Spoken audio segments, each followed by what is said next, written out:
This is my journey to becoming the best builder the world has ever seen. But in order to achieve that rank, I need every single housing item I can get my crafty fingers on to create the biggest and coolest house anyone has ever seen. In this series, we will go on a journey to collect every single decor item there is, regardless if it's hidden behind a quest, a tedious achievement, or just a simple click from a vendor. We will collect them all like Pokemon. This is HomeBound.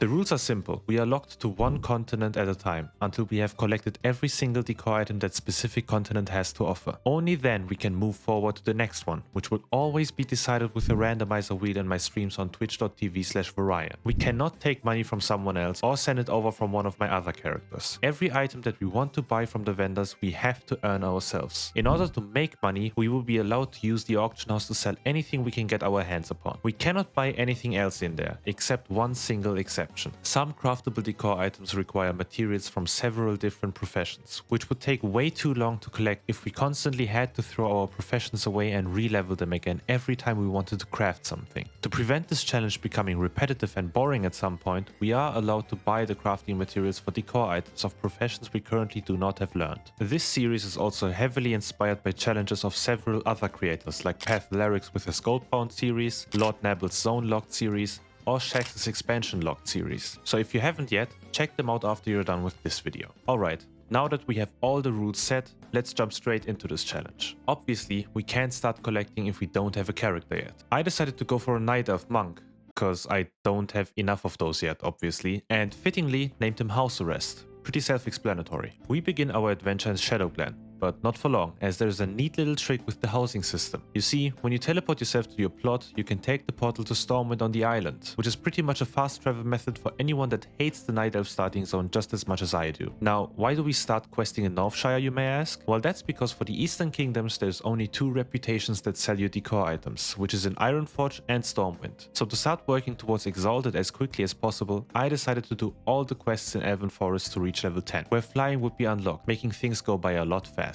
At level 7, I checked out every profession and if they had decor items available to craft. Pretty much every single one except cooking had some for the Eastern Kingdoms, so to start working towards one of them, I picked up mining and herbalism for the beginning, until I threw away herbing for blacksmithing a bit later. My thought process was to start picking up herbs while I'm already questing here, to maybe shorten the time needed in the future when I would level alchemy and such, to unlock those crafting items. These gathering professions would also prove to be a good source of money in the future, to support us when we go buy all the decor items from the vendors. In Elven Forest, we were able to unlock some decor items already, like this wardrobe by completing the escape, collecting 8 candles from kobolds for the hooded iron lantern, and simply reporting to Goldshire after being done with Northshire to get the Northshire barrel. All of these items don't really look that impressive, but a decor item is a decor item nonetheless, and it's another addition to our inventory. Now, with reaching level 10, we were able to work towards the next decor item, the Jewel Crafter's Tent, which is a reward for completing the Perenol Tiara quest from Count Remington Ridgewell in Stormwind. He tells us to travel to Hillspread Foothills and recover the Perenol Tiara from Grelbog, an ogre hidden away in the cellar of the abandoned castle in that snowy area. We fly there, kill him, and return back to pick up our tent. Before we make our way to the Eastern Plaguelands, we had to reach level 15 though, in order to start the quest for the Goldshire foot cart. So to use our time efficiently, I made my way to Stranglethorn, where we would have to complete every quest in the Nessingwary camp to get the Nessingwary Elk trophy. So I flew down there and started questing. These didn't really change that much since Classic, so all I had to do was kill several different versions of panthers, tigers, and raptors spread across the entire zone, to then kill their leaders. Pretty easy and fast questline, and I was done with this entire area in less than 30 minutes, and at the end of it all, I was also level 16 already, which means I was now ready to do the entire caravan questline, which would take me a hot second. But before we do that, we need to make sure that our connection is as smooth as possible, with the help of today's sponsor, Exit Lag. And whoa, before you click off the video or fast forward to the content again, let me mention that you can win something completely for free if you're lucky enough. Once you sign up to Exit Lag and install their client, it will automatically find the fastest and most optimal route to the server of the game you're playing on. Exit Lag supports over 2,000 games, so if you lost the 1v1 in Counter-Strike because of your ping, or now die to a raid mechanic because you saw it too late due to your latency, exit lag will save you a lot of pain during your gaming sessions. Right now they are offering 50% off for annual plans for new subscribers, with another 20% on top if you use my link at the top of the description below, or code Varian at checkout. Now let's talk about the juicy part. The team over at Exit Lag was kind enough to send me 8 codes for free 7-day trials to give away to you guys. I will give them away over 3 different platforms: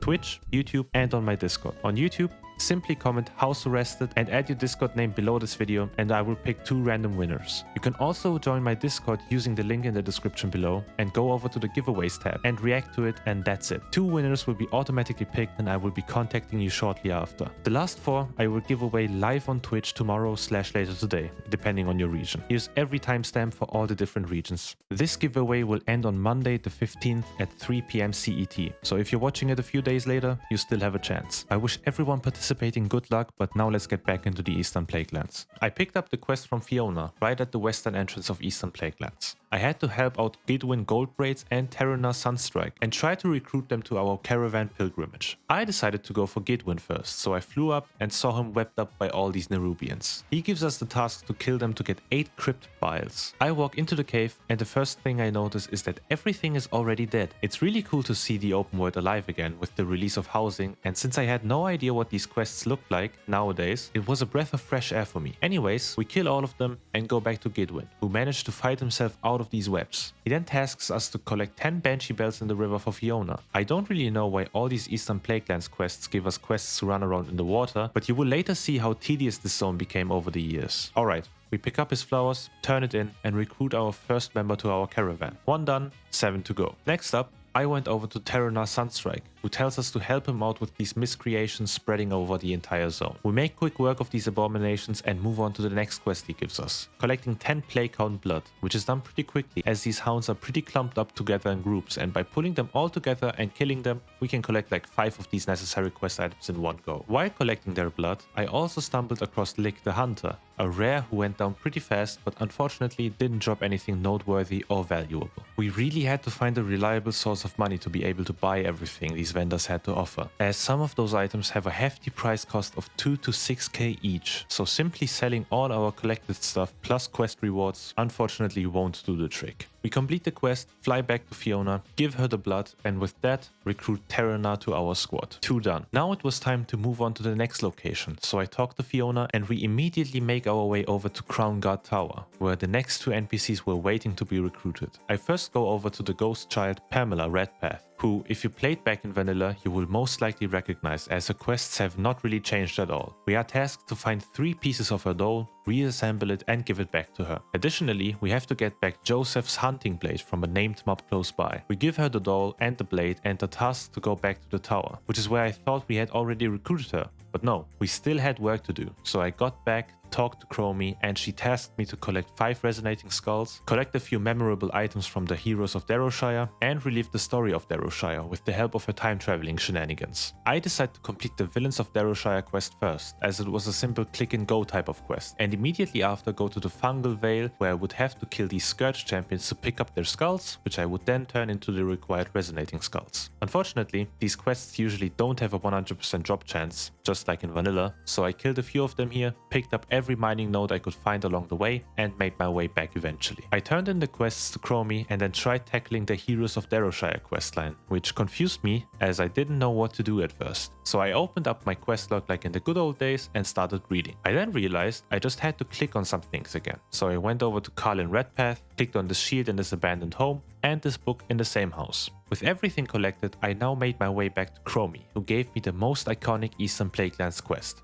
the Battle of Darrowshire. So I flew over there, activated the encounter, and it's as boring as you could imagine. Several waves of mobs that die in a matter of seconds, and the occasional elite mob, which at some points felt squishier than the normal ones. Anyways, we clear every mob in sight, and for whatever reason, my recording started lagging at this moment. But summed up, I just talked to Pamela to turn in the quest, picked up her belongings from the chest behind this little house, and finally recruited her. It was time for me to move on again, so I jumped into the caravan and ended up at Light's Shield Tower. where we had the easiest of the 8 members waiting for us. Vextool ambushes us by tricking us into talking to him, which then triggers a scripted scene where 3 trolls spawn in an attempt to kill us. Obviously, the heroes of Azeroth we are, we just destroy them in a few seconds, which makes Vextool submit to us, joining us on our journey with the caravan. This story was honestly just weird, man.